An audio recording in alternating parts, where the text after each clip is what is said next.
پہلے اعلان سن لیں کہ بسروری صاحب پہنچنے والے ہیں، تو جب تک وہ نہیں پہنچ پاتے، اللہ کرے وہ 15-20 منٹ میں آ رہے ہیں، اتنی دیر میں آپ کے سامنے کوئی بات چیت کرنے کی کوشش کروں۔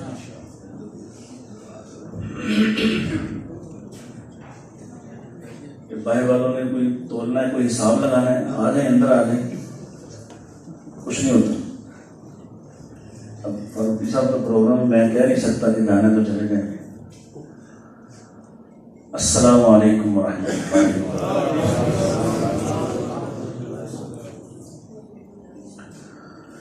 الحمد لولیہ والصلاة علی نبیہ، والوزن والعدل والفضل والنظم والعزم بالجزم،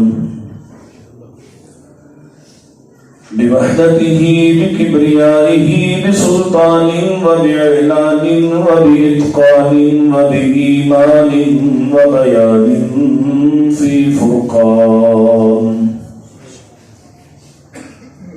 وحده لا شريك له، وحده بوحدة موحدا بوحدة موحدا بوحدة، وحيدا وأحد بلا مدد وجدد ونصب ووصف في الكمال، لا شريك له ولا نظير له ولا مثل له ولا مثال له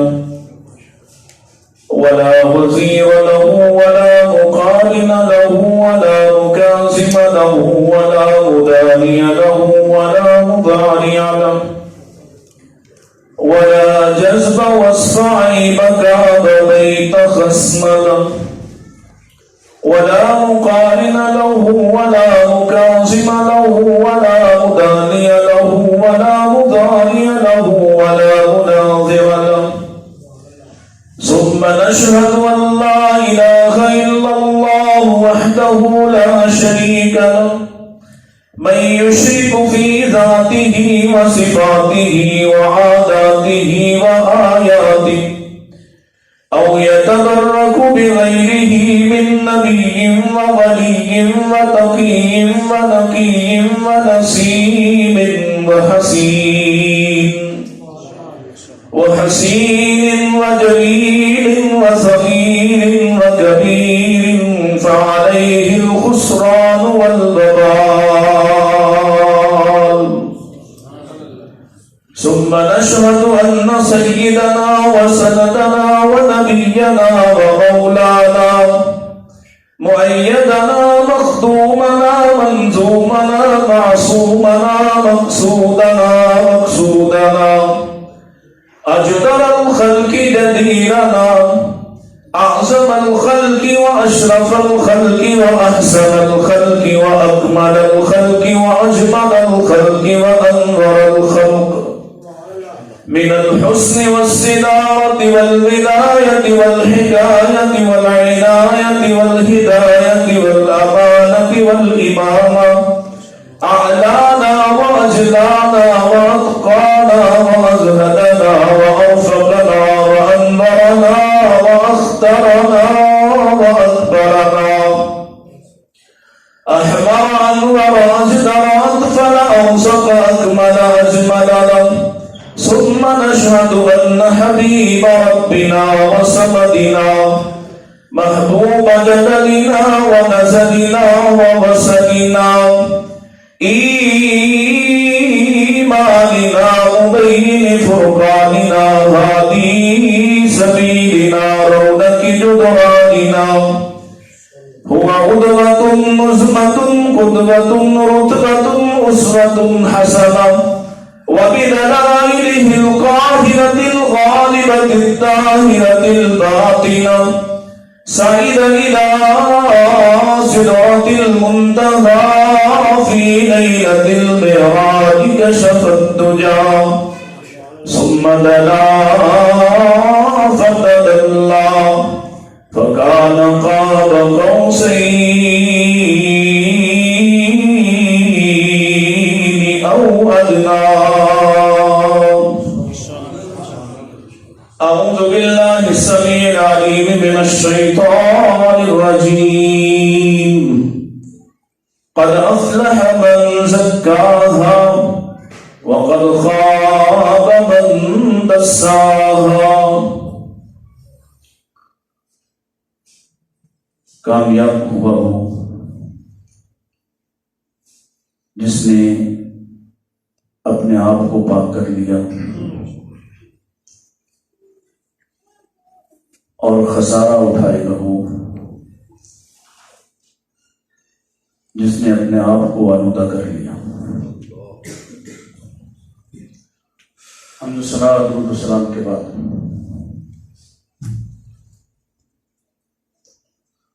اللہ تعالی محترم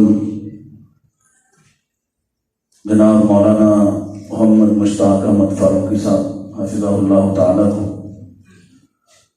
اور ان کے ساتھیوں کو جزائے خیر عطا فرمائے، ان کی اس کاوش کو اپنی بارگاہ میں قبول فرمائے، اور اس کانفرنس کا مقصد آپ تمام احباب کے سینوں میں روشن فرمائے.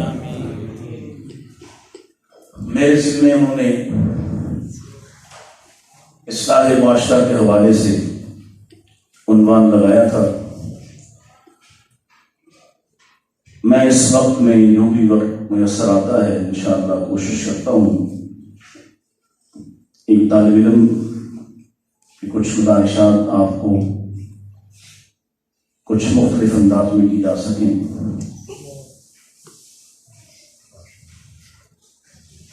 اللہ تعالیٰ کو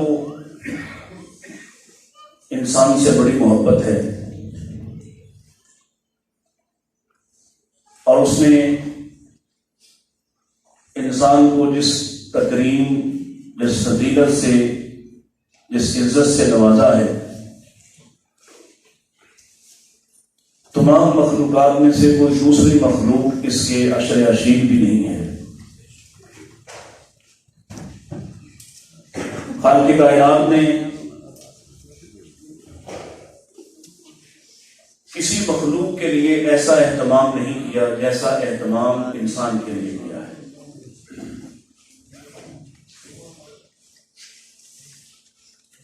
مجھے آپ کی توجہ چاہیے. آپ یہاں بیٹھے ہیں، یقیناً اللہ کا گھر ہے، بیٹھا رہنا بھی کافی ہے اجر و ثواب کے لیے، لیکن سمجھنے کے لیے متوجہ ہونا ضروری ہے. نبی کریم صلی اللہ علیہ وسلم کی عادت مبارکہ تھی کہ آپ جب کوئی بات کہہ دیں، کوئی خاص اہم بات خاص طور پر، تو آپ اس کو 3 دفعہ دہرا دیں تاکہ لوگ اس کو سمجھیں. اس لیے کہ کسی بھی خطیب کا مقصد اگر صرف سنانا ہے تو پھر یہ کوئی مقصد نہیں ہے. ہاں، ہمارے ذمہ سنانا ہے اور آپ کو متوجہ کر کے سنانا ہے. اسی لیے آپ دیکھتے ہیں اللہ تعالیٰ نے قرآن مجید میں بھی خاص جملوں کے لیے، تاکید والے جملوں کے لیے خاص انداز اختیار فرمایا ہے. تو آپ سے درخواست ہے، آپ جتنی دیر مجھے موقع نصیب ہوتا ہے، جتنا وقت مجھے ملتا ہے، آپ اس وقت میں اپنے کان میری طرف لگائیں اور اپنی آنکھوں کو اس طرف راغب فرمائیں تاکہ آپ کے کان اور آپ کی آنکھیں ایک ہی سمت میں ہوں تو پھر کچھ اور سنائی نہیں دے گا اور کسی اور طرف توجہ نہیں جائے گا. اللہ تعالیٰ نے انسان کو جس اہتمام سے پیدا فرمایا اور جس طرح سے اس کے لیے اہتمام فرمایا ہے، کسی اور کے لیے ایسا اہتمام نہیں فرمایا. اس کی بے شمار مثالیں دی جا سکتی ہیں، اور کسی اور مخلوق کے لیے اللہ تعالیٰ نے جو ان کی فطرت، جو ان کی سرشت، جو ان کی عادت بنائی اور جو ان کے کام ذمہ لگایا، اللہ نے وہ کام یاد کروانے کے لیے اور دہرانے کے لیے، یاد دہانی کے لیے، اس کی تذکیر کے لیے کسی مخلوق کی طرف دوبارہ کبھی کوئی پیغامبر، کوئی پیغام رساں نہیں بھیجا. کبھی چیونٹیوں کی طرف کوئی نبی نہیں آیا، کبھی حلال جانوروں کی طرف بھیڑوں بکریوں اونٹوں کی طرف گائے بھینسوں کی طرف کوئی نبی، کبھی درندوں کی طرف کوئی نبی نہیں آیا، کبھی پرندوں کی طرف کوئی نبی نہیں آیا، حالانکہ ان کی اپنی اقسام ہیں، بے بہا مخلوقات ہیں، لاتعداد ہیں۔ اللہ نے جس فطرت پر انہیں بنایا وہ اس فطرت پر کل بھی قائم تھے، آج بھی قائم ہیں، قیامت تک قائم رہیں گے۔ کبھی ان میں سے کسی نے اللہ کی حمد و ثنا میں کوئی کوتاہی نہیں کی اور نہ ہی کبھی سرکشی کا راستہ اختیار کیا ہے۔ اسی طرح اجرام فلکی ہیں، آسمان ہے، آسمان کے اوپر دکھائی دینے والے ستارے ہیں، اس پر سفر کرنے والے چاند اور سورج ہیں، اللہ کی مخلوق ہے۔ کبھی ان کے آنے جانے میں، ان کے چمکنے دمکنے میں کوئی ایسا معاملہ آپ نے آج تک نہ دیکھا ہوگا کہ کہیں بے ربطگی پائی جائے، کہیں ایک دوسرے کے ساتھ تصادم اور ٹکراؤ پایا جائے، کہیں اللہ تعالیٰ کے طے کیے ہوئے مدار سے کہ ہٹ کر اپنا کام کریں۔ جس کام پر اللہ نے لگایا ہے یہ اسی کام پر لگے ہوئے ہیں، اور انہیں دوبارہ وہ کام اور وہ فطرت، وہ سرشت، وہ عادت یاد کروانے کے لیے کوئی پیغام۔ یہ انسان ہے جس کو اللہ نے اہتمام سے بنایا ہے، اس کے لیے اہتمام کیا ہے، اس کے لیے نظام چلایا ہے، اور پھر اس کی اصلاح کے لیے، اس کی تذکیر کے لیے، اس کو یاد دہانی کروانے کے لیے سیدنا آدم علیہ السلام سے لے کر محمد رسول اللہ صلی اللہ علیہ وسلم تک 1.25 لاکھ انبیاء کو بھیجا ہے، رسولوں کو، قاصدوں کو بھیجا ہے، اور نبی کریم علیہ السلام کے بعد قیامت تک کے لیے اس پیغام کو عام کرنے والے کارکنان علماء کی شکل میں، علماء حق کی شکل میں ہمیشہ موجود رہیں گے۔ اتنا اہتمام ہے میری اور آپ کی یاد دہانی کے لیے تاکہ ہم واپس اپنی فطرت پر قائم ہو جائیں۔ توجہ ہے میری طرف؟ جاگ کے بیٹھے ذرا۔ جو بات میں کہہ رہا ہوں میں یہ نہیں کہتا کہ کوئی اور نہیں کہہ سکتا، لیکن آج نہیں ہوئی ہوگی یقیناً، تو میری طرف توجہ کریں تاکہ یہ جو بچ گئے ہیں، ہاں آپ بڑے قیمتی ہیں اور کچھ قیمتی چیزیں لے کے جائیں گے انشاءاللہ، پہلوں سے مختلف لے کے جائیں گے انشاءاللہ۔ تو یہ جو اہتمام ہے اس سے سمجھ آنا چاہیے کہ اللہ کو ہم سے کیا مقصود ہے کہ ہم واپس اپنی فطرت پر قائم ہیں۔ اور فطرت کیا ہے؟ نبی کریم علیہ السلام نے ارشاد فرمایا کل مولود یولد علی الفطرہ، ہر پیدا ہونے والا جس طرح سے پاک صاف، اس کی روح بھی پاک ہوتی ہے، اس کا بدن بھی پاک ہوتا ہے، جس طرح سے وہ پاک پیدا ہوتا ہے اور تمام آلائشوں سے دور رہتا ہے اور فطرت پر پیدا ہوتا ہے، گویا اسلام پر پیدا ہوتا ہے۔ اللہ کو یہ بات پسند ہے وَلَا تَمُوتُنَّ إِلَّا وَأَنْتُمْ، اس فطرت پر واپس لوٹیں۔ اس فطرت میں کوئی تکبر نہیں، کوئی رعونت نہیں، کوئی فرعونیت نہیں، کوئی ایک دوسرے کے ساتھ چھینا جھپٹی کا تعلق نہیں۔ آپ نے بچوں کو دیکھا ہوگا، آپ ارب پتیوں کے بچوں کو چھوڑ دیں، آپ زمین پر رہنے والے میرے جیسے اور آپ جیسے عام انسانوں کے بچوں کو چھوڑ دیں، وہ آپس میں ملیں جلیں، ان کے اندر کوئی انا نہیں ہوگی، کوئی انانیت نہیں ہوگی، وہ باہم مل جائیں گے اور ایک جیسے کھیل کھیلیں گے۔ فَأَبَوَاهُ يُحَوِّدَانَهُ أَوْ يُنَصِّرَانَهُ أَوْ يُمَجِّسَانَهُ، پھر یہ ان کے والدین، ان کا ماحول ہے جو ان کو آلودہ کرتا ہے، ان کو اپنی مرضی کے عقائد سکھاتا ہے، اپنی مرضی کی عبادات سکھاتا ہے، اپنی مرضی کے سانچے میں ڈھالتا ہے، اسی طرح آج کی یہ جو گفتگو ہے سورہ الشمس کے حوالے سے، کہ اللہ تعالیٰ نے جو چیزیں مجھے اور آپ کو نعمت کے طور پر عطا فرمائیں، مثلا خاندان،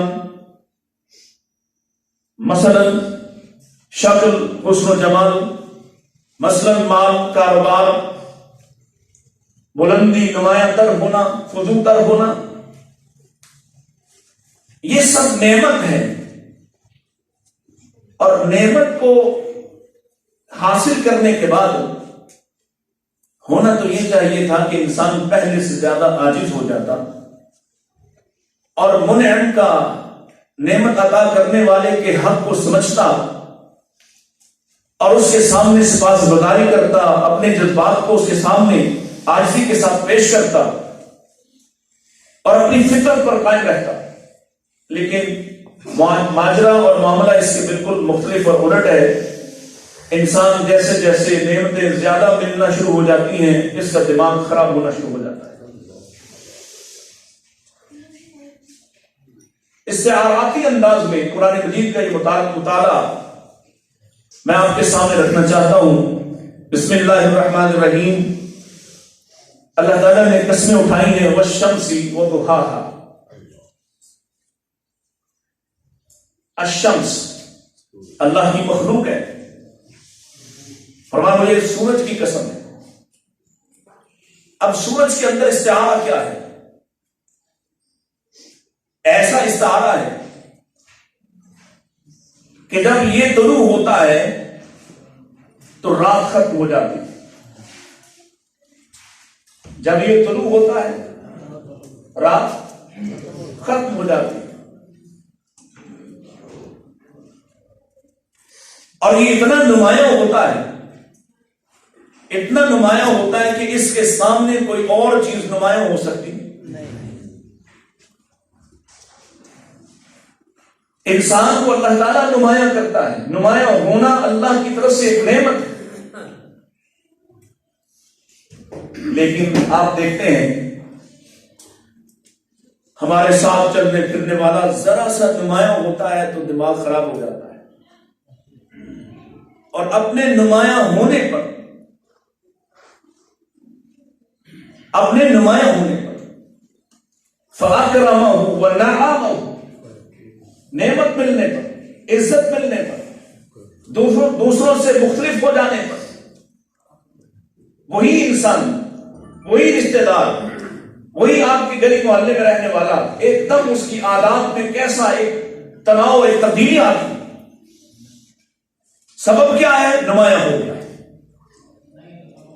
تو اللہ تعالیٰ فرما رہے ہیں، یہ استعاراتی انداز ہے، والشمس، مجھے سورج کی قسم ہے۔ کیا مطلب ہے؟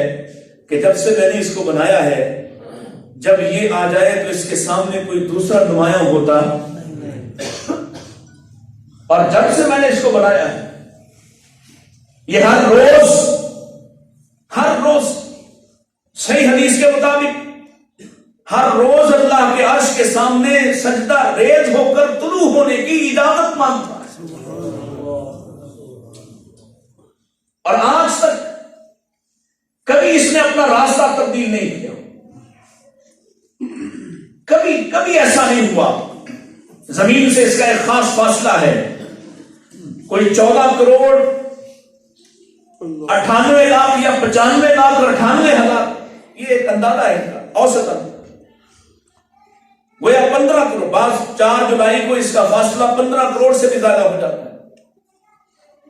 اس نے وہ فاصلہ کبھی 10-20 کروڑ 10 کروڑ کم کر کے زمین کو کے قریب نہیں آیا، اس لیے کہ اللہ نے اس کو جہاں رکھا ہے وہیں رہتا ہے، جس مدار پہ چلاتا ہے اسی مدار پہ چلتا ہے، جس طرف لے جاتا ہے اسی طرف چل پڑتا ہے۔ اللہ اسے گرمی کے موسم میں گرم کر دیتا ہے تو گرم ہو جاتا ہے، اللہ سردی کے موسم میں اس کی تمازت کو کم کر دیتا ہے تو اسے کم کرنے میں کوئی مسئلہ اور کوئی دقت نہیں ہوتی۔ اور کبھی کبھی اس کے راستے میں اللہ کے یار زمین پر سوئے ہوئے ہوں تو وہ کہہ دیتا ہے ذرا اپنا پہلو جھکا کے یہاں سے گزرنا ہے، تمہاری روشنی اور تمہاری تمازت سے میرے یار جان نہ اٹھے، ادھر نہیں جانا۔ آج جب اس سے گزرو گے، اس غار کے اوپر کھلے ہوئے حصے سے گزرو گے، پہلو جھکا لینا تاکہ ان کو سایہ ہی رہے، یہ سوئے ہی رہیں۔ سورج نے انکار کیا، اور انسان وہ بھی مخلوق ہے، یہ بھی مخلوق ہے، اس کو بنایا ہے تو بنانے کا اعلان نہیں کیا، اس کو بنایا ہے تو اعلان فرمایا ہے، اس کو بنایا ہے، خادم بنایا ہے، اس کو نائب بنا دیا ہے، اس کو بادشاہ بنا دیا ہے، سربراہ بنا دیا ہے، اپنے بعد عزت و اکرام عطا فرمایا ہے۔ وہ جب سے بنا ہے آج تک انکار نہیں، اور یہ جب سے بنا ہے سیدھا ہوتا ہی نہیں، سیدھا بولے بولے۔ اگر بات سمجھ نہیں آ رہی تو دعا کرو، اپنے مسروری صاحب کو کہیں گے گھر چلے جائیں، چلے گئے سبحان اللہ، انہیں جلدی تو انہوں نے لالچ میں بیٹھے رہنا۔ اللہ سورج نے کبھی آج تک، وہ بھی مخلوق ہے، میں اور آپ بھی مخلوق ہیں، اس کی زندگی اربوں سال کی ہے، میری زندگی، اس کا وقت زیادہ ہے، میرا وقت۔ غرور اسے ہونا چاہیے تھا یا مجھے؟ غرور اسے ہونا چاہیے تھا یا مجھے؟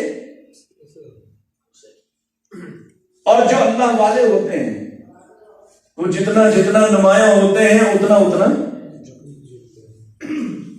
اور اللہ کی طرف سے محمد رسول اللہ صلی اللہ علیہ وسلم آپ سے بڑھ کر بھی کوئی نمایاں ہوا ہے؟ انا سید ولد آدم ولا فخر، میں آدم کی ساری نسل کا سردار ہوں، لیکن کوئی فخر، نمایاں آپ سے نمایاں کائنات میں دوسرا کوئی نہیں ہوا، لیکن آپ فرماتے ہیں کوئی فخر۔ انا اول الشافعین و مشفعین، میں پہلا ہوں جس کی بات سنی جائے گی، جس کی بات مانی جائے گی، میں پہلا ہوں۔ وَبِيَدِي لِوَاءُ الْحَمْدِ، میں وہ ہوں جس کے ہاتھ میں لواء الحمد ہوگا، ولا فخر، لیکن کوئی غرور نہیں۔ تو یہ اللہ کی طرف سے سوال ہے کہ سورج تو نہیں بگڑا، آپ کیوں بگڑ بیٹھے؟ وَضُحَاهَا، پھر جب وہ بلند ہوتا ہے، یعنی جب جوانی کا وقت آتا ہے، نمایاں ہونے کے بعد جب نصف النہار پہ پہنچتا ہے، جب اس کی طرف آنکھ اٹھا کر دیکھا نہیں جا سکتا، بے آئی سے، ننگی آنکھ سے اس کا نظارہ نہیں کیا جا سکتا، جب وہ عین تمہارے سروں پہ ہوتا ہے، جب وہ جولائی اور جون کے مہینوں میں زمین پر پڑی ہوئی چیزوں کو جلا کر راکھ کر سکتا ہے، یہ خالق کائنات کی ایک رحمت ہے۔ یہ اوزون لیئر ہے درمیان میں ایک، جس سے روشنی چھت کے نیچے آتی ہے، انسانوں کے لیے جو فائدہ مند روشنی ہے مختلف موسموں میں وہ زمین پہ آتی ہے۔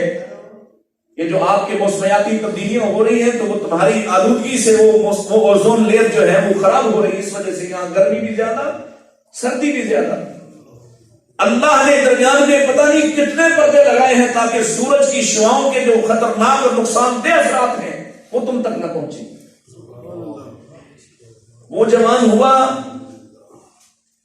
تو وہ نہیں بگڑا، اللہ اس کو سردیوں کے نصف النہار میں میٹھی میٹھی تمازت والا بنا دے تو اسے انکار نہیں، گرمیوں میں جلا دینے والا بنا دے تو اسے انکار نہیں، اور ادھر جیسی جوانی آتی ہے جو تھوڑی بہت خیر اس میں بچپن میں دکھائی دے رہی تھی وہ بھی رخصت ہو جاتی، وہ بھی۔ اور کیا کہتے ہیں پھر آپ کے ملک میں فلمیں بنائی جاتی ہیں جوانی پھر نہیں آنی، اس کا مطلب ہے جو جی میں آتا ہے وہ کر گزرو، بعد میں دیکھا جائے گا، اور اگر کسی کسی کے والد کو کسی کے باپ سے کہو کہ تمہارا بیٹا فلاں فلاں لوگوں کے پاس بیٹھتا ہے, یہ کام کر رہا ہے, اس کو روکو ٹوکو, کہتا ہے کوئی نہیں, جوان ہے, ٹھیک ہو جائے گا. یہی سنتے ہیں. ابھی تو جوان ہے, نماز نہیں پڑھتا, ابھی تو جوان ہے, رات باہر رہتا ہے, ابھی جوان ہے, بعد میں ٹھیک ہو جائے گا. اللہ کی قسم ہے یہ عمر اللہ کو اتنی پسند ہے, اتنی پسند ہے کہ ایک طبقہ ایسا بھی گزرا ہے جس نے اپنی جوانی کو اللہ کے نام کیا ہے, اللہ نے ان کا ذکر عین قرآن کے نصف میں کیا. انہم فتیۃ آمنوا بربہم وزدناہم ھدی. یہ بھی جوانوں کا گروہ تھا, یہ بھی نوجوان تھے, باصلاحیت تھے, طاقتور تھے, لیکن کیسے اللہ کے سامنے عاجز اور کیسے اپنے عقیدے کے ساتھ جڑے ہوئے, کیسے اللہ کی یہ قربانیاں دینے والے ہیں. اللہ کی قسم یہ سوئے ہوئے ہیں, اور میرا رب کہتا ہے جب یہ تھک جاتے ہم ان کے پہلو بھی خود بدلواتے ہیں. یہ بھی جوان تھے. نبی کریم علیہ السلام نے یہ بات ہمارے سامنے رکھ دی. لا تزول قدم ابن آدم یوم القیامت من عند ربہ حتی یسأل عن خمس. ابن آدم کے پاؤں سرزمین حشر سے گر نہ سکیں گے جب تک کہ 5 باتوں کا جواب نہ دے, 5 سوال نہ پوچھے جائیں اس سے. اور اس میں دوسرا سوال وعن شبابہ فیما ابلا. جوانی کہاں گزار کے آئے ہو, کن کاموں میں لگا کے آئے ہو, کتنی فلمیں دیکھی تھی, کیا کیا تھا, کتنے دروازوں کو توڑا, کہاں کہاں راتوں کی تنہائیوں میں کیسے کیسے اللہ کے سامنے کفر اور شرک اور عصیان کے وادیوں میں بہتے رہے. 2 جواب. سورج نہیں مل رہا اپنی جوانی کے وقت میں بھی, اور یہ سرٹیفکیٹ سمجھتا ہے کہ جوانی کا تو موسم ہی اس لیے ہوتا ہے کہ بگاڑ کا شکار ہوا جائے. اللہ کے نبی, میں قرآن مجید کتنے دنوں میں ختم کروں, آپ نے فرمایا 1 مہینے میں ختم کیا تھا.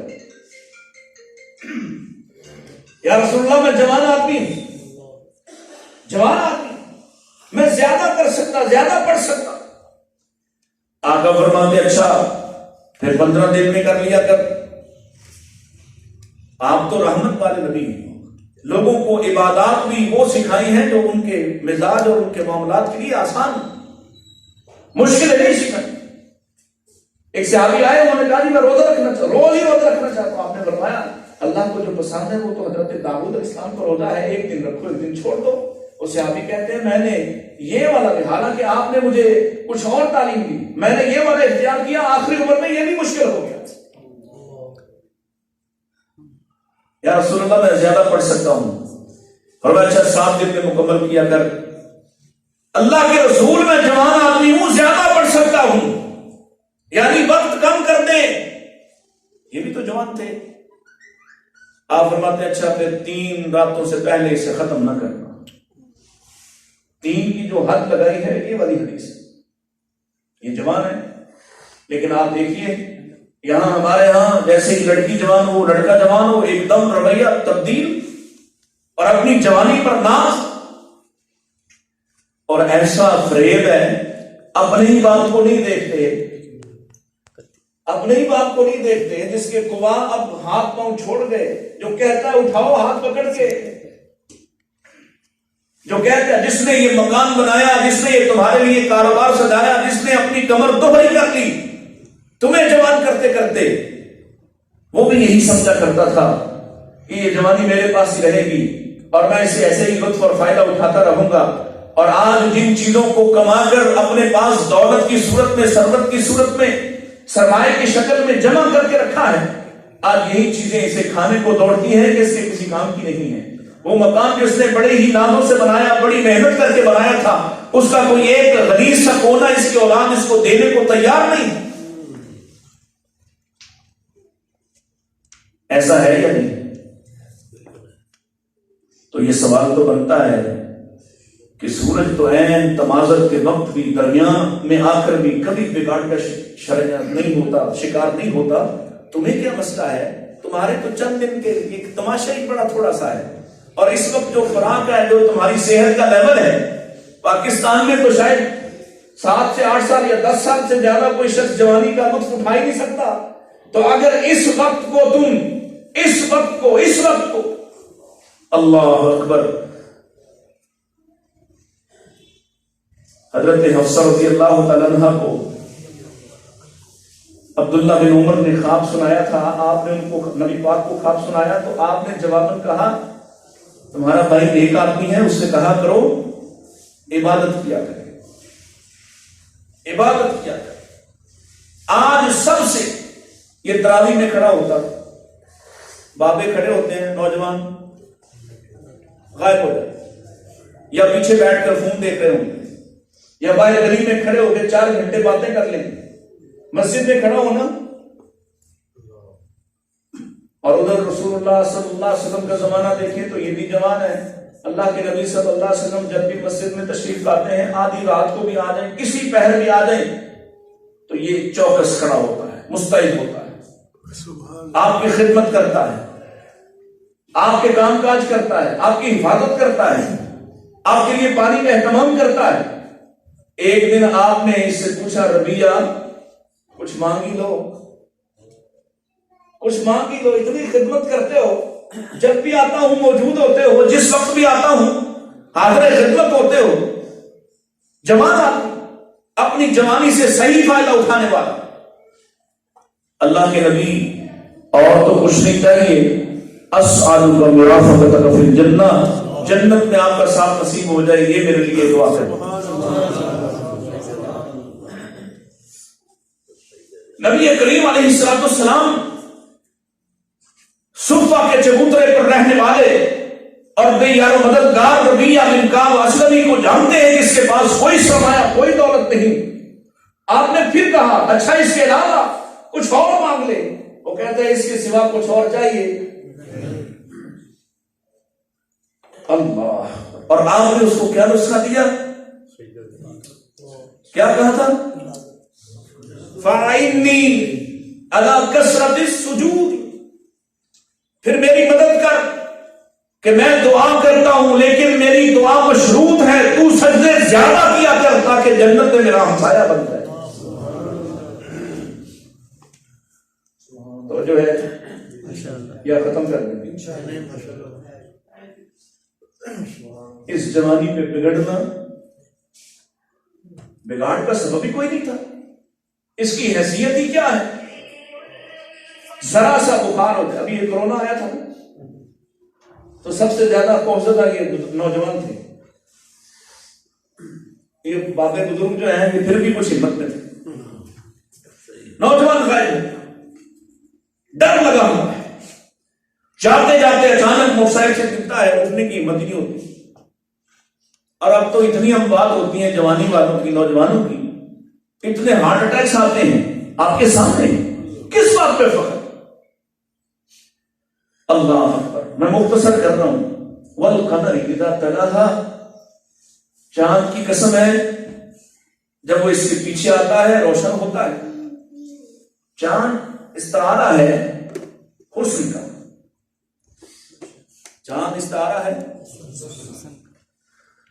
لیلۃ البدر، یہ جو 14ویں کی رات ہوتی ہے، اس کی جو روشنی ہوتی ہے، اور اس دن جو پورا قطر کا چاند ہوتا ہے، اس کا بھی زمین سے کوئی لاکھوں کا 40 لاکھ یا 38 لاکھ اوسطاً اس کا فاصلہ ہے. اب یہ حسن کا استعارہ ہے، یہ بھی زمین سے بڑا ہے. اور جب یہ روشن ہوتا ہے تو ایسی میٹھی روشنی پھیلتی ہے کہ اس کے روشن ہونے سے آپ کے پھلوں کے اندر رس پیدا ہوتا ہے، آپ کی اجناس کے اندر رس پیدا ہوتا ہے. یہ جب ستاروں کے اندر چمک رہا ہوتا ہے تو آپ کا آسمان قابل دید ہوتا ہے. وَلَقَدْ زَيَّنَّا السَّمَاءَ الدُّنْيَا، مزین کیا اللہ نے. لیکن آپ دیکھیے کہ اللہ اسے کمان جیسا کر دے تو انکار، گھٹائے تو گھٹ جاتا ہے، بڑھائے تو بڑھ جاتا ہے، روشن کرے تو روشن ہوتا ہے، بجھا دے تو بجھ کبھی اس نے انکار کیا. انسان ذرا سا ابھی پر پرزے نکلتے ہیں، لڑکا ہو یا لڑکی، تو 20 مرتبہ اپنے آپ کو آئینے میں دیکھتا ہے، اپنے آپ کو سنبھالتا ہے، سجتا ہے، اور اپنے حسن پہ ناز کرتا ہے، فخر کرتا ہے، غرور کرتا ہے. اور دوسرا اس کی نظر میں، ہر ایک کی نظر میں دوسرا بدصورت ہے. کیسا فریب ہے؟ بنایا کس نے؟ یہ کالے کون بناتا ہے؟ گورے کس نے بنائے؟ یہ جو بھینے بھینے ہیں وہ کس نے بنائے؟ یہ ستون آنکھ کون بناتا ہے؟ یہ آنکھیں گہری کون کر دیتا ہے؟ یہ غزالی آنکھیں کون بناتا ہے؟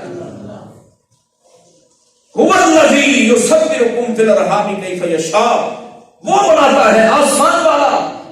تو جب تم بہو تلاش کرنے جاتے ہو، لوگوں کی بیٹیوں کے 50 ایپ نکالتے ہو، کبھی غور کیا کہ تم کس کے ایپ نکالتے ہو؟ کس کی تکلیف پر اعتراض کرتے ہو؟ کتنی باتیں سنا کے آتے ہو؟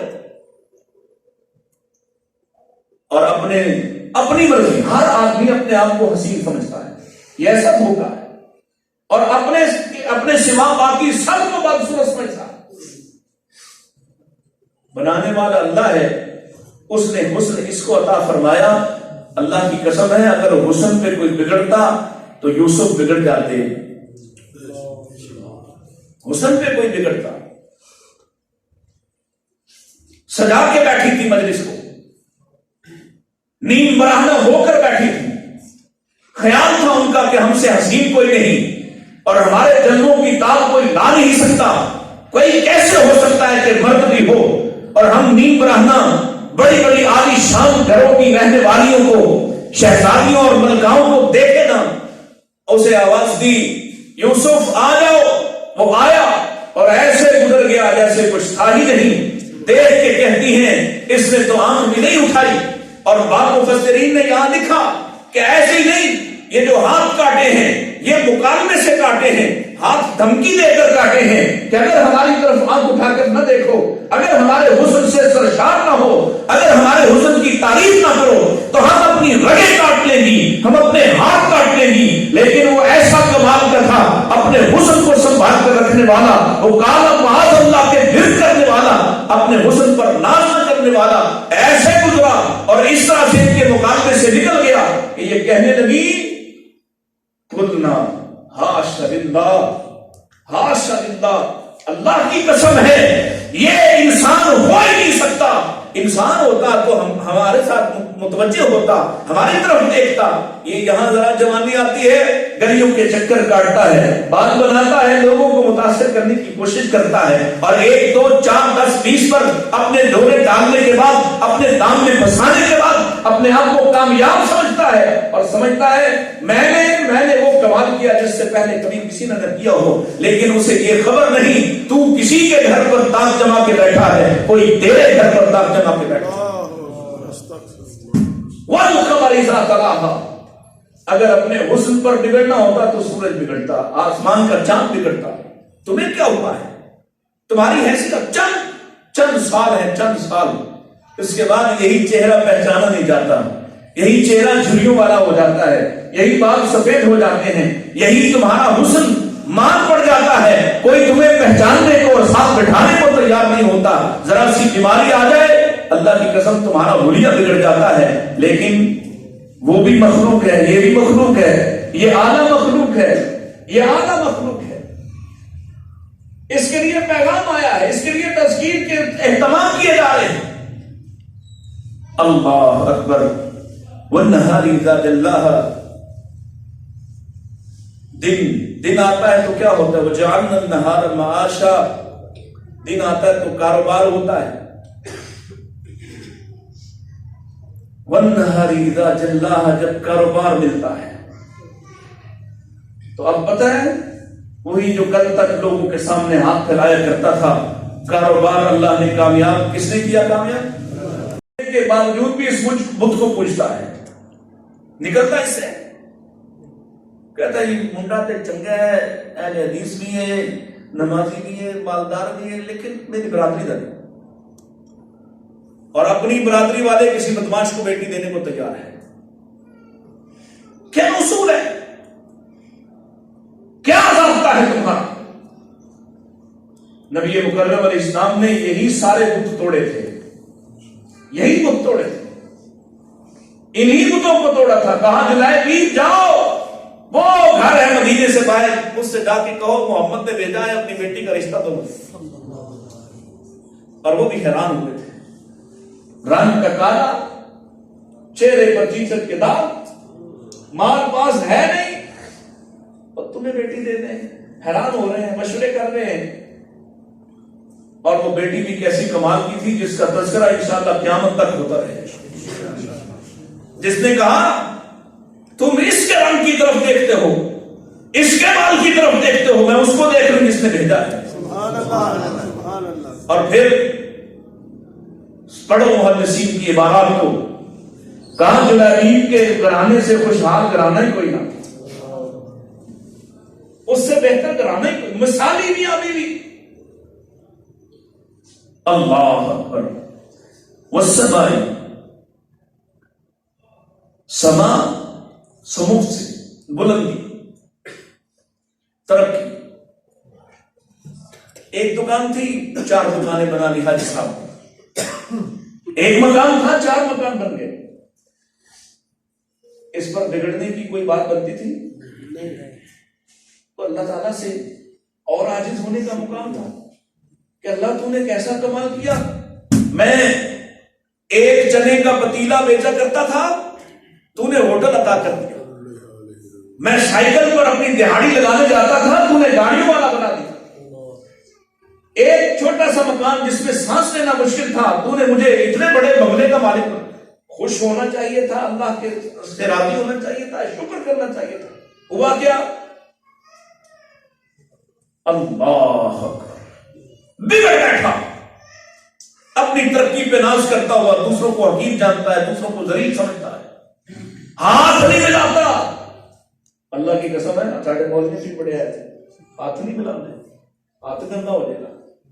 غریب آدمی سے میرے پاس وہاں ہماری مسجد میں، مجھے تو نہیں پتا تھا، اس کے بعد ہی پتا چلا، ایک نوجوان آتا تھا، رنگ بھی اس کا کالا ہے اور خوب کالا ہے. اور وہ مسجد تو اندر والا حال تو ایسی ہے، لیکن وہ شاید کہیں باہر بیٹھتا تھا کہ پسینے سے شرابور ہوتا گرمیوں میں. جیسے اور لوگ آ کے ملتے ہیں، وہ بھی آتا ملتا اور اس کا بدن پسینے سے بھرا ہوا ہوتا، اور میں جیسے دوسروں کو ملتا ہوں الحمدللہ اسی طرح اس کو بھی ملتا. یہ میں تعریف کے لیے نہیں، اللہ اس پر دعا ہے، صرف لوگوں کو سمجھانے کے لیے کہ تمہارے معیارات کیا ہیں. میرا یہ ایک دوست مجھے کہتا ہے آپ کو اس سے سمجھ نہیں آتی ہے تو رکشہ چلاتا ہے.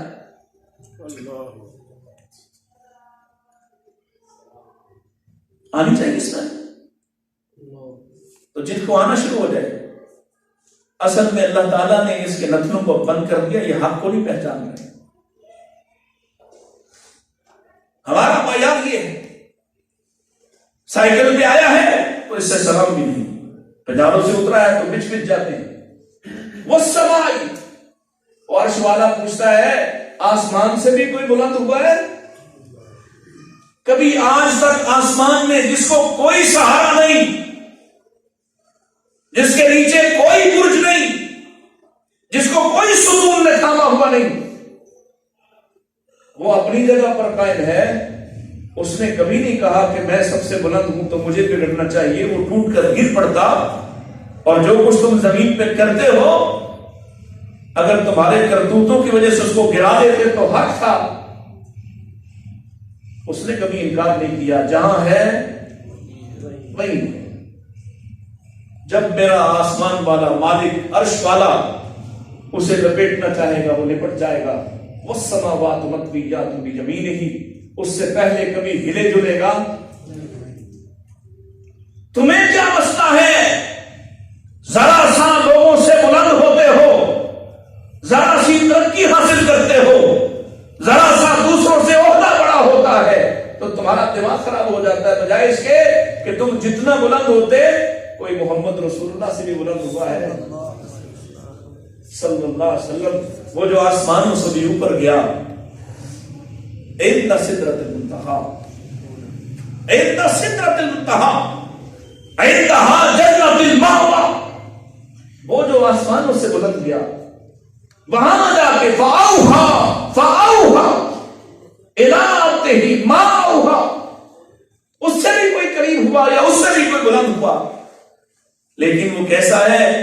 باہر سے آنے والا عیسائی سردار کا بیٹا ہے، ابھی بہت کچھ بہن سے سن کے آیا ہے، اسلام لانے کی نیت کر کے آیا ہے، سونے کا لباس پہن کے آیا ہے، سونے کی شریف پہن کے آیا ہے، اور آ کے دیکھا پہچاننے کی کوشش کر رہا ہے، یہ ایک مجلس جمی ہوئی ہے، مسجد نبی کے صحن میں کچھ لوگ بیٹھے ہیں، سوچ رہا ہے ان میں سے محمد صلی اللہ علیہ وسلم کون ہوں گے؟ کوئی گو تکیہ نہیں، کوئی مسند نہیں، کوئی حریر و ریشم و دیبا نہیں، کہیں کوئی خاص کرسی نہیں، کوئی اہتمام نہیں، کوئی پروٹوکول نہیں، کوئی لگتا ہی نہیں ان میں سے کوئی سردار بھی ہوگا۔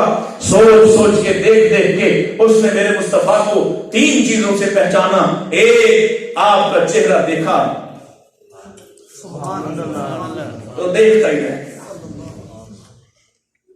کہ ایسا کوئی دوسرا چہرہ آج تک نہیں دیکھا ہے۔ دوسرا، اللہ اکبر، کہ جب آپ بات کرتے ہیں تو باقی سارے بولنے والے،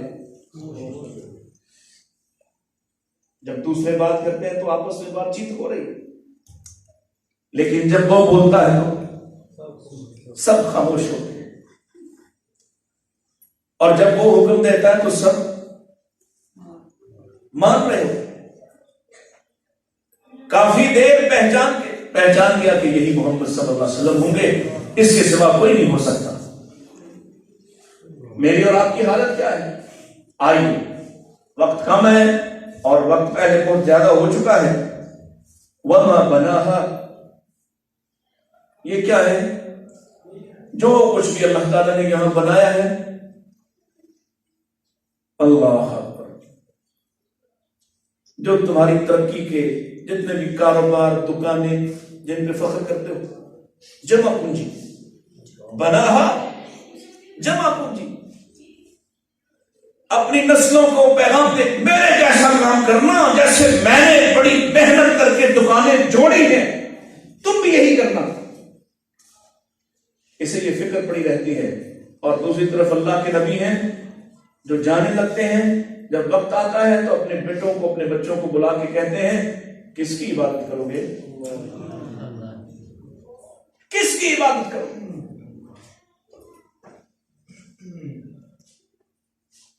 والارض وما طحاها، زمین نیچے بچھنے والی، زمین اشارہ ہے کمزوری، غربت، مفلسی۔ بہت سے لوگ ہیں، کچھ تو ترقی پر بگڑتے ہیں، مال پہ بگڑتے ہیں، طاقت پہ بگڑتے ہیں، نشے میں آ جاتے ہیں، اور کچھ وہ بھی ہیں جو غریب ہونے کی وجہ سے بگڑتے ہیں، غریب ہونے کی وجہ سے۔ آپ دیکھتے ہیں نا، بڑی سٹوریز آتی ہیں، کیوں بگڑا؟ کہتا جی پڑھ لکھ گیا تھا، نوکری نہیں ملی، غریب تھا، تو پھر بدلہ لینے چل پڑا، معاشرے سے بدلہ لینے چل پڑا، میں بھی ان جیسا ہونا چاہتا۔ یہ جتنے موبائل سنیچرز ہیں سب غریبوں کی اولاد۔ کیا ہوا؟ بدلہ لے رہے معاشرے سے۔ ہم غریب کیوں ہیں؟ اور اگر انہیں پتا ہوتا کہ کوئی ایسا بھی تھا جو یہ دعائیں کرتا ہوا گیا، اللہم احیینی مسکینا، اللہ مجھے زندہ رکھنا تو مسکینوں کے ساتھ۔ محمد رسول اللہ صلی اللہ علیہ وسلم، آپ کی دعا ہے، اللہم احیینی مسکینا، اللہ مجھے زندگی دے تو مسکینوں کی طرح کی، وَأَمِتْنِي مِسْكِينًا، اللہ موت آئے تو مسکینوں کے ساتھ مسکینوں والی، وَاحْشُرْنِي فِي زُمْرَةِ الْمَسَاكِينَ، اللہ کل میرا حشر بھی کرے، مجھے اٹھائے بھی تو مسکینوں کے ساتھ، غریبوں کے ساتھ۔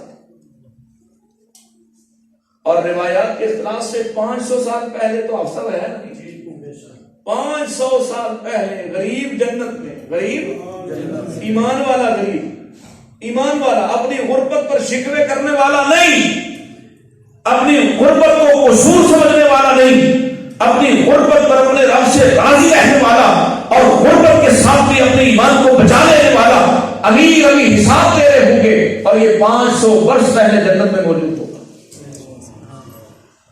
نبی کریم علیہ السلام نے ارشاد فرمایا قیامت کا دن ہوگا، میں اپنے دوستوں اور یاروں کو تلاش کر رہا ہوں گا، سب سے پہلے مجھے ابو بکر ملیں گے رضی اللہ تعالیٰ، کہہ دیں رضی اللہ تعالیٰ، فرمایا سب سے پہلے مجھے ابو بکر ملیں گے، اور پھر فرمایا کچھ دیر بعد عبد الرحمان وہ بھی پاس بیٹھے تھے، فرمایا تم بھی آؤ گے میرے پاس، اور جب تم آؤ گے تو تم پسینے سے شرابو لو۔ یا رسول اللہ میں پسینے سے کیوں شرابو لوں؟ فرمایا تمہارے پاس مال پڑا ہے، حساب دیتے دیتے تمہارا یہ حال ہو جائے گا۔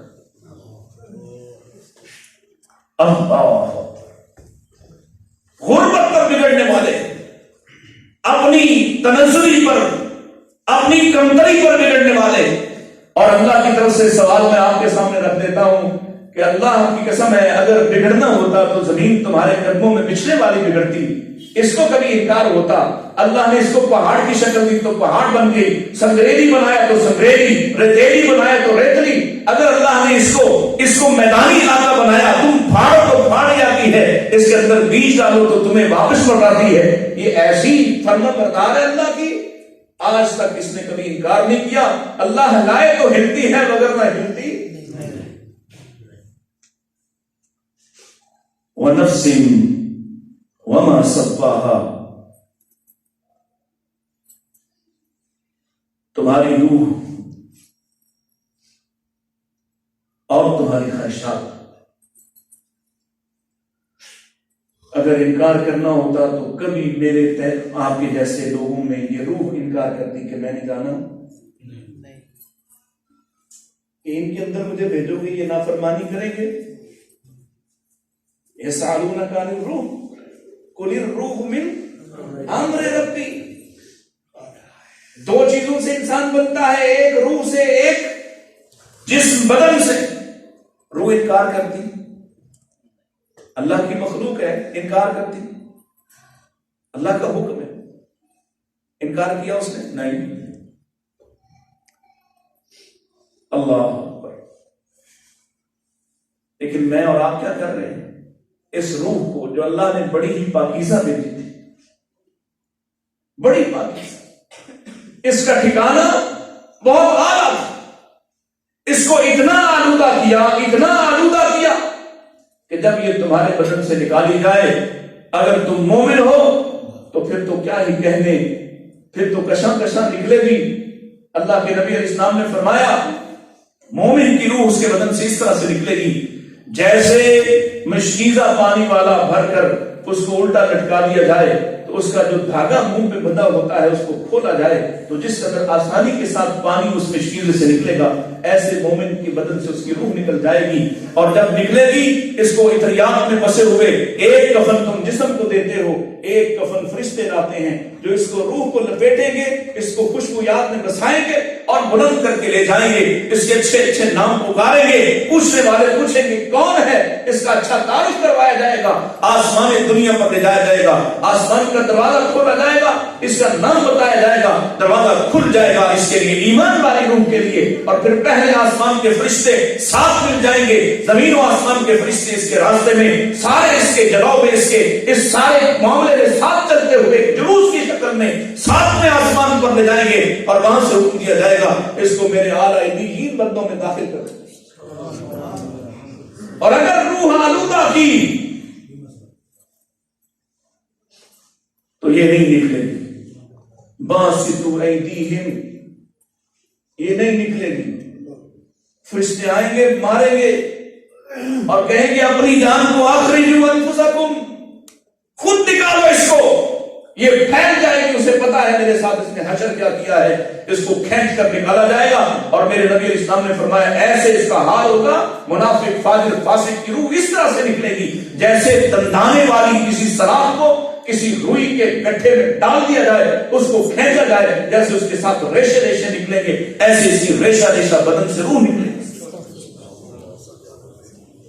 اور پھر گندے غلیظ لباس میں اس کو لپیٹا جائے گا، بدبو پھیل جائے گی، پوچھا جائے گا یہ کون بدبخت ہے، اس کا نام بھی برا برا لیا جائے گا، یہ بڑا ہی ظالم ہے، بڑا مشرک تھا، بڑا منافق تھا، بڑا چور اور ڈاکو تھا، ظالم اور بدماش تھا، یہ نام پکارے جائیں گے، اور آسمان دنیا پر لے جائیں گے، وہاں جا کے دستکیں دی جائے گی۔ اللہ نے فرما دیا اس کے لیے دروازہ نہیں کھولا جائے گا، نہیں کھولا جائے گا، حتیٰ یلج الجمل فی سم الخیاط، حتیٰ کہ اگر سوئی کے نکے سے اگر اونٹ بھی گزر جائے تب بھی نہیں کھولا جائے گا، وہاں سے پھینکا جائے گا سجین میں اس کو۔ وما صباہا، تمہاری خواہشات،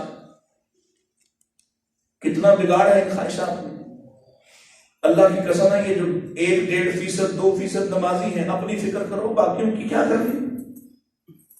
میری تمہاری خواہشات اگر ہمارے چہروں پر لکھ دی جائیں، ہم کسی کو منہ دکھانے کے لائق نہ ہوں کہ یہ تو بڑے نمازی تھے۔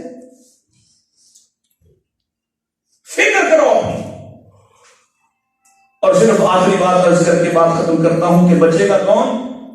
قد افلح من زکاہا، جس نے اپنے آپ کو ان آلودگیوں سے بچایا،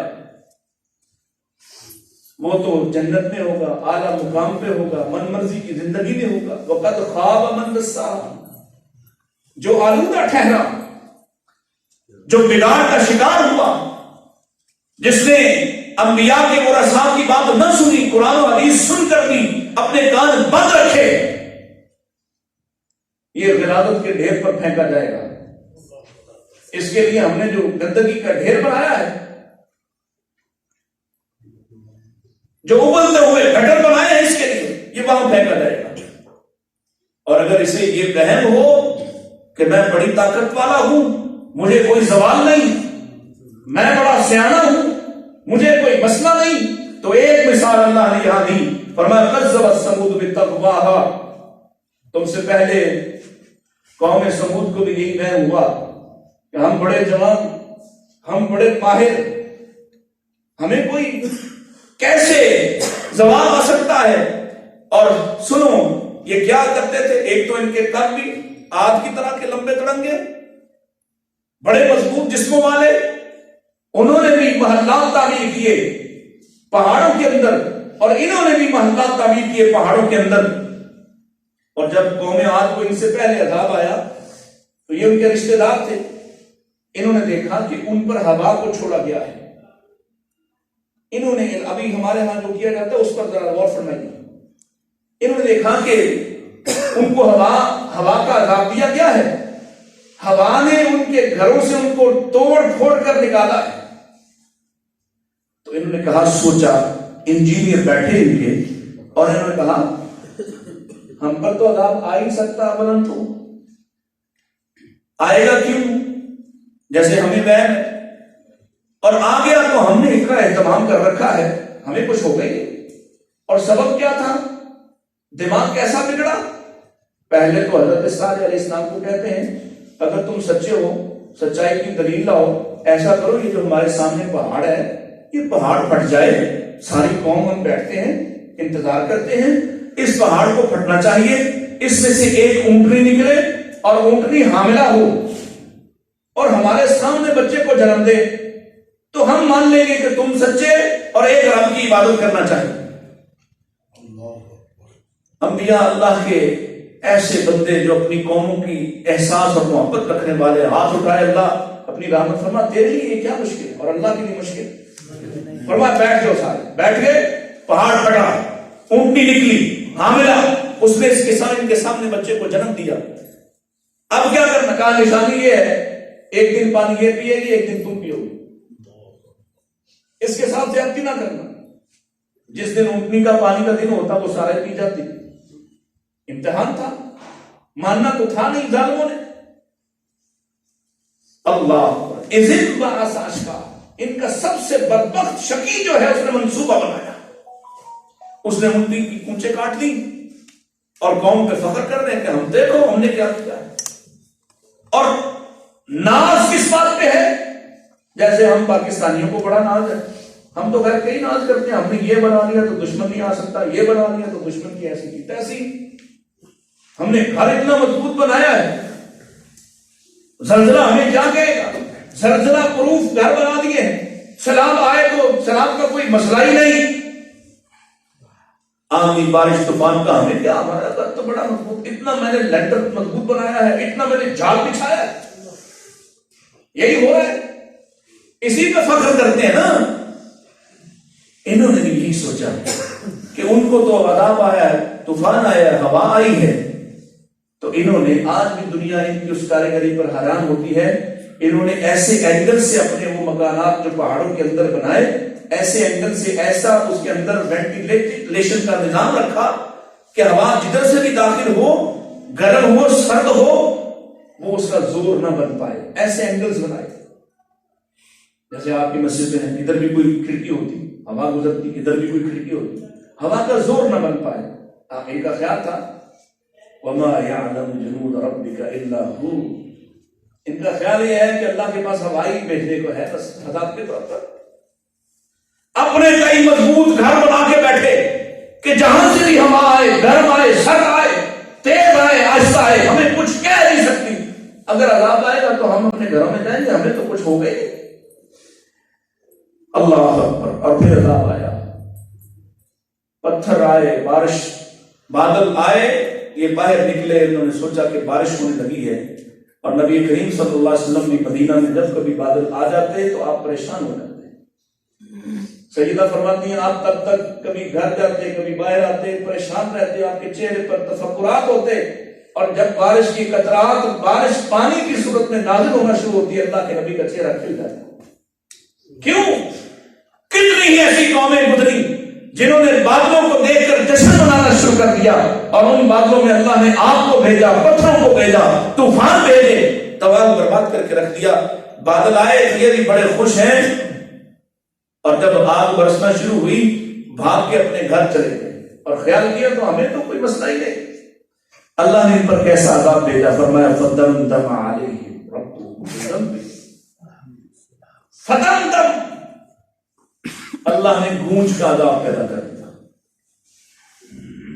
اور گونج کا عذاب اتنا خوفناک۔ اب گونج کیا کرتی ہے، جتنے زیادہ راستے ہوں گے، جتنے اینگل زیادہ ہوں گے، اتنی گونج بڑھتی جائے گی۔ اسی گونج کی وجہ سے فَدَمْدَمَ عَلَيْهِمْ رَبُّهُمْ بِذَنبِهِمْ فَسَوَّاهَا، اتنی گونج، اس قدر اس کی جو بیس ہے اتنی بلند ہوئی، اپنے آپ کو بڑے انجینئرنگ کے اعتبار سے کامیاب سمجھنے والے، محفوظ گھروں میں، پناہ گاہوں میں چھپنے والے، ان کے دماغ بگڑ کر ان کی دبر کے راستے نکل۔ اور عرش والا کیا کہتا ہے، وَلَا يَخَافُ عُقْبَاهَا، اسے کسی کے بدلہ لینے کا کوئی ڈر نہیں، وَلَا يَخَافُ عُقْبَاهَا۔ اس لیے میرے بھائی غور فرمائیں، اللہ کی نعمتوں پر بگڑنے کی بجائے اپنے خالق کو، اپنے منعم کو، اپنے نعمت عطا کرنے والے کی طرف متوجہ ہوں۔ انبیاء کا شیوا کیا ہے، حضرت سلیمان علیہ السلام کو پڑھ کے دیکھیں، نعمتیں ملتی ہیں، کہیں چیونٹی کی آواز سنتے ہیں تو اپنے علم پر ناز نہیں بلکہ اپنے رب پر شکر ادا کرتے ہیں، کہیں بلقیس کا وہ تخت آ جاتا ہے تو اپنے ساتھیوں کی ہنرمندی پہ، ان کے علم پر ناز نہیں بلکہ اللہ کا شکر ادا کرتے ہیں۔ انبیاء کو دیکھیں، انہیں فتح ملتی، محمد رسول اللہ صلی اللہ علیہ وسلم فتح اللہ نے عطا فرمائی، تو آپ کیا کہتے ہیں، الحمدللہ الذی نصر عبدہ، اللہ تیرا فضل، تیری رحمت، تیری تعریفیں، جس نے اپنے بندے کو غالب کیا، اکیلے نے سارے دشمن کو بھگا دیا، اکیلے نے مجھے غالب کر دیا۔ جب نعمت ملے تو جھک جائیں، یہ ہے اصل فطرت جس پر انسان کو لوٹنا ہے۔ جب ترقی ملے تو جھک جائیں، جب بلندی ملے تو جھک جائیں۔ کسی اچھی اور اعلیٰ نسل میں آپ کے خیال میں پیدا ہوئے تو اللہ کا شکر ادا کریں، اور دوسروں کو بھی انسان سمجھیں۔ اپنے ساتھ ان مسلمان بھائیوں کو برابر انسان سمجھے بلکہ اپنے سے بہتر سمجھے، اس لیے کہ اللہ نے قرآن مجید میں کہہ دیا کہ اگر اللہ کے ہاں کوئی عزت کا معیار ہے ان اکرمکم عند اللہ اتقاکم، تو تقوی کی بنیاد پہ ہے، اور تقوی کا کوئی تعلق دنیا کے کسی پیمانے سے آپ نہیں جانتے کہ مجھ میں کتنا تقوی ہے، اور میں نہیں جانتا کہ وہ سب سے آخری سب پہ بیٹھے ہوئے انسان کے پاس کتنا تقوی ہے۔ یہ فیصلہ تو عرش والا کرے گا۔ اللہ مجھے اور آپ کو سمجھ عطا فرمائے۔ اللہ اس پروگرام کی ہر بات جو بھی یہاں کہا گیا ہے اللہ اس میں خیر فرما دے، اس میں اپنی رحمت سے برکت نازل فرمائے، اور یہاں ہمارے بھائیوں نے جنہوں نے وسائل خرچ کیے ہیں اللہ ان کے وسائل کو اپنے بارگاہ میں قبول فرمائے، اور انہیں اور زیادہ دین کی خدمت کی توفیق اور جذبہ عطا فرمائے۔ اللہ تعالیٰ وہ ساتھی جنہوں نے محنت کی ہے کسی بھی حوالے سے اس پروگرام کو کامیاب بنانے کے لیے اللہ ان کی محنت کو قبول فرمائے۔ محترم مولانا مشتاق احمد فاروقی صاحب کو اللہ تعالیٰ بے بہا اجر عطا فرمائے، اس مسجد کو ہمیشہ قیامت تک کے لیے ان کی نسلوں کے ساتھ آباد فرمائے، اور اللہ ہم سب کو جنت میں ایسے اکٹھا فرمائے۔ وآخر دعوانا ان الحمد للہ رب العالمین۔